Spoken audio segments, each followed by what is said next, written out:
कर्मों की गति। भगवान ने देवकी के गर्भ से 3 बार जन्म क्यों लिया?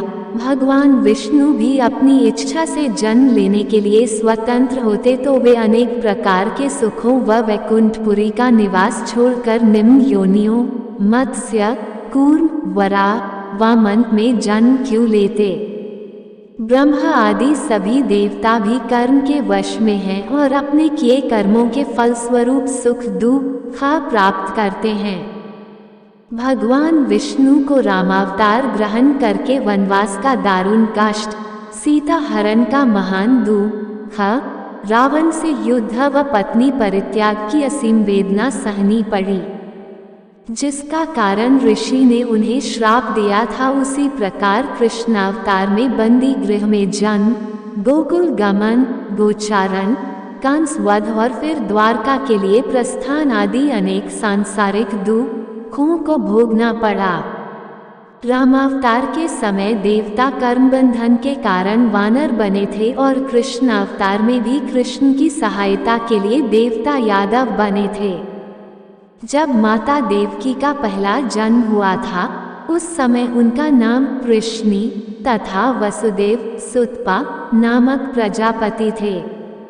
दोनों ने संतान प्राप्ति की अभिलाषा से सूखे पत्ते खाकर और कभी हवा पीकर देवताओं के 12,000 वर्षों तक तप किया।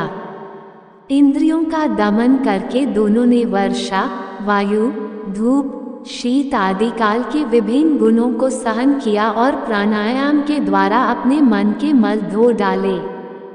उनकी परम तपस्या, श्रद्धा और प्रेममयी भक्ति से प्रसन्न होकर श्री विष्णु उनकी अभिलाषा पूर्ण करने के लिए उनके समक्ष प्रकट हुए और उन दोनों से कहा कि तुम्हारी जो इच्छा हो मांग लो। तब उन दोनों ने भगवान श्री हरि जैसा पुत्र मांगा। भगवान विष्णु उन्हें तथास्तु कहकर अंतर्धान हो गए। वर देने के बाद भगवान ने शील, स्वभाव, उदारता आदि गुणों में अपने जैसा अन्य किसी को नहीं देखा। इस तरह भगवान ने स्वयं उन दोनों के पुत्र के रूप में 3 बार अवतार लेने का निर्णय किया।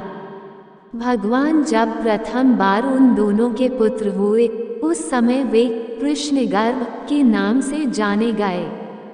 दूसरे जन्म में माता कृष्णी अदिति हुई और सुतपा कश्यप हुए। उस समय भगवान वामन के रूप में उनके पुत्र हुए। फिर द्वापर में उन दोनों का तीसरा जन्म हुआ। इस जन्म में वही अदिति देवकी हुई और कश्यप वसुदेव जी हुए और अपने वचन को सच करने के लिए भगवान विष्णु ने उनके पुत्र के रूप में श्री कृष्णावतार लिया।